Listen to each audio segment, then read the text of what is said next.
daerah sini banyak vegetasi untuk lebah, kemudian lebah-lebah pada datang, bukan berarti tidak boleh diambil madunya, kemudian lebahnya akan pindah. Meskipun si madunya diambil, lebah tidak akan pindah. Kenapa? Karena di daerah sini misalnya masih banyak musim bunga. Jadi lebah akan tetap tinggal di pohon daerah sini seperti itu ya. Kemudian tidak diambil sarangnya, itu sudah biasa, lebah tidak akan pindah. Jadi ya banyak yang sarang diambil juga, si lebah malah pindah ke daerah lain karena di lokasi tersebut bunga sudah habis. Jadi intinya kalau lebah itu perlebahan, semua jenis lebah itu datangnya karena di tempat tersebut banyak vegetasi ya. Jadi bukan karena mereka ingin datang kemudian melestarikan alam, bukan seperti itu. Justru lebah itu datang karena alam lestari. Tandanya satu alam, bukan tandanya suatu tempat itu lestari, diantaranya banyak lebah ke daerah situ. Benar tidak? Ya. Jadi lebah itu bukan bertugas untuk, tanda kutip ya, bukan bertugas untuk melestarikan sebuah tempat, tapi lebah datang itu karena tempat tersebut masih sangat lestari dan madunya bisa kita manfaatkan, panennya secara lestari. Jadi seperti itu ya teman-teman, supaya kita mendukung pelestarian alam, lingkungan, dan hewan. Jadi meskipun tidak dipanen oleh manusia, tidak dipanen oleh elang seperti itu, kalau vegetasi di tempat tersebut berkurang atau alamnya sudah tidak musim bunga atau malah rusak, tandanya lebah akan pindah. Karena lebah dorsata migrasi ya, kehidupannya biasanya.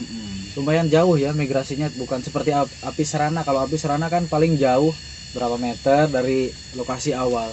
Kalau lebah apis dorsata kira-kira pindahnya berapa kilo seperti itu. Jadi menurut, bukan penelitian ya, menurut pengalaman ahli, lebah apis dorsata itu migrasinya bisa sampai 2 kiloan. Tapi kurang tahu juga, maksud kurang tahu dalam arti kami belum pernah mengikuti lebah pindah ya. Tapi pengalaman, contoh dari Cibogo, di tempat kami ada namanya Cibogo, tahu-tahu si lebah tersebut pindahnya ke pohon yang lebih jauh di Cilumpang seperti itu. Mungkin teman-teman ada yang tahu Cibogo dan Cilumpang, silahkan komen di bawah ya. Ada pohon lebah yang banyak ya, di pinggir jalan. Itu penjelasan seputar kenapa lebah sering pindah ya. Tuh di belakang bukan di belakang, di depan kami ada apis dorsata yang sedang hinggap cari makanan di bunga. Ada di sana ya, lumayan tuh di tempat yang putih. Bahkan barusan Trigona mengelilingi jamur di sini ya, barusan yang saya gini-gini tangan. Berarti di sini masih lestari. Oke teman-teman, pertanyaan yang ketiga yang akan saya tanyakan ke Ali, ini pengalamannya banyak ya, yang bisa diambil ilmunya oleh teman-teman. Manfaat lebah untuk alam dan manfaat madu untuk manusia. Kalau manfaat lebah untuk alam, bukan untuk alam seperti perairan ya atau tanah, khususnya untuk tanaman-tanaman buah ya yang diambil nektarnya oleh lebah. Itu seperti apa? Memang lebah manfaatnya sangat bagus bagi penyerbukan, karena si lebah sudah ini Ali tahu tapi menjelaskannya susah seperti itu. Yang jelasnya lebah untuk tanaman-tanaman itu bermanfaatnya sebagai penyerbukan. Dimulai dari situ. Yang namanya penyerbukan itu kan perkawinan bunga-bunga ya. Jadi sudah bisa dibayangkan ya. Si lebah itu hinggap di, contoh ini bunga ya. Saya ambil contoh ini bunga, padahal jamur. Ini bunga, Ang, tangannya ke sini Ang. Nah ini lebah ya. Si lebah itu kan suka mengambil nektar, kemudian serbuk sari, kemudian pindah ke sini Ang. Nah dari bunga ini ke bunga yang ini, lebah membawa yang namanya polen atau serbuk sari bunga. Terus si lebah itu kan hinggap ke bunga itu bukan cuma 2 ya, sehari itu bisa ribuan bahkan ratusan ribu, apalagi yang ada di seluruh alam ini misalnya ya.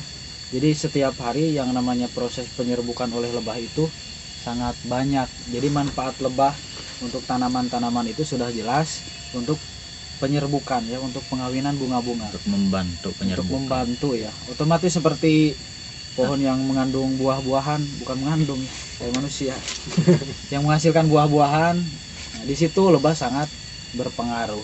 Tanpa penyerbukan lebah pun bisa, tapi kurang maksimal. Ya, tanpa lebah bisa tapi kurang maksimal. Kalau kata Einstein itu kan, kalau lebah mati, manusia hanya punya sisa umurnya 4 tahun. Dalam arti bukan 4 tahun lagi umurnya, makanan-makanan, buah-buahan akan berkurang, seperti itu ya. Kemudian manfaat madu untuk manusia, Bang Ali, kira-kira seperti apa manfaat madu untuk manusia? Kalau manfaat madu untuk manusia itu bagus, dalam berarti kategori itu akan mengkebalkan tubuh kita, Proses kekebalan tubuh ya, kekebalan tubuh, jadi imun kuat. jadi kuat, dan dalam istilahnya gitu pencernaan itu akan lebih baik, Iya. dan pada kulit pun akan semakin cerah dan enak lihatnya. Oh, pantes ya kulitnya hawuk. Jadi jarang minum madu. Jadi saya nggak awuk begini, nggak sedikit hawuk. Yang pasti manfaat madu untuk manusia itu banyak, untuk anak-anak, untuk ibu hamil, untuk para pekerja yang suka gadang-gadang, Kalau untuk pekerja mengandung. keras. Yang syaratnya satu, diminum ya, bukan dilihat seperti itu. Harus dipanen dulu. Ya bagaimana kita bisa merasakan manfaatnya kalau tidak diambil ya? Banyak lebah bergantungan, tapi cuma dilihat doang. Iya. Tidak akan terasa manfaatnya. Takut ngambilnya. Ya kalau takut ngambilnya ya itu benar-benar. Kebanyakan orang tidak bisa mengambil lebah madu. Jangankan apis dorsata yang tinggi-tinggi kemudian berbahaya, apis serana saja gitu kan yang di bawah, kebanyakan orang tidak bisa mengambilnya. Makanya kami di sini berperan untuk sebagai pengambil madu, tapi dengan secara lestari seperti itu ya teman-teman. Saya harap teman-teman juga seperti itu ya, supaya menjaga kelestarian lebahnya ya. Jadi seperti itu penjelasan dari saya soal Belum tutup Oke, yang terakhir mungkin ada tips nih dari Ali Abdul Muiz untuk pemula-pemula yang ingin menjadi peternak lebah atau pengambil madu apis dorsata. Tipsnya seperti apa? Belajar dulu apa langsung nekat seperti itu? Apa harus mengikuti yang dulu? Ya intinya kita harus belajar dulu ke yang ahli. Bisalah nanti datang ke channel saya, channelnya Ali Ya. Abdul Muiz. Boleh. Bener ya, di channelnya Ali Abdul Muiz itu saya lihat banyak cara-cara mengasapi, cara-cara panen lestari, kemudian cara-cara lain seputar pengunduhan lebah apis dorsata. Bukan lebahnya ya, tapi madunya yang diambil. Nanti tinggal lihat di channelnya Ali Abdul Muiz. Bisa berkomentar untuk bertanya. Ya, teman-teman bisa tanya ya di komentarnya. Sepuas-puasnya. Ali ini pokoknya orangnya baik ya.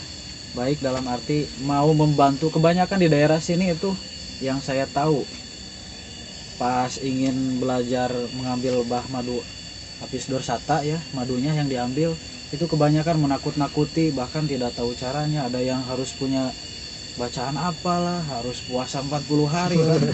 Kemudian di lebah apis dorsata itu ada jin yang menunggunya. Wah, kebanyakan menakut-nakuti. Beda dengan Ali ngasih tahu. Jadi teman-teman kalau ingin belajar silahkan nanti berkunjung ke channelnya Ali Abdul Muiz. Di sana tinggal berkomentar saja ya. Jadi lebih pro nih. Ya, ini masternya. Master. Ya nanti akan saya jawab ya. Berbagi ilmu ini ceritanya ya, berbagi. Karena lebah apis dorsata itu bukan hanya adanya di daerah Tasik ya, apalagi di daerah Jambi, Kalimantan, Lampung itu sangat banyak. Dan cara pengambilannya juga berbeda ya. Beda dengan yang di Tasik cuma bawa-bawa beginian kalau di Tasik mah. Kalau lebah cuma satu sarang ya bisa cuma pakai Iya. gini, terus nggak pakai pengaman. Bisa. Kalau lebih dari satu sarang, nantilah dibicarain. Lebih dari satu sarang tidak bisa caranya cuma bawa-bawa tapas seperti ini ya, di kalung-kalung gitu. Tidak bisa, ada cara-caranya. Nanti tinggal tanya aja ya. Oke, sekian teman-teman perbincangan kami kali ini di Gunung naon teuing terang. Ini entah apa namanya, kami juga Cikadu. Cikadu Ini daerah. kalau pulang sangat jauh ini teman-teman, asli. Tadi saya tidak bikin vlognya karena tadi sibuk mencari lebah apis dorsata. Jadi ini pulang sangat lumayan jauh. Terima kasih sudah menonton video saya kali ini. Sekian perbincangan kami kali ini, mudah-mudahan bermanfaat. Salam lestari dan sukses selalu petani madu Indonesia. Indonesia. Indonesia.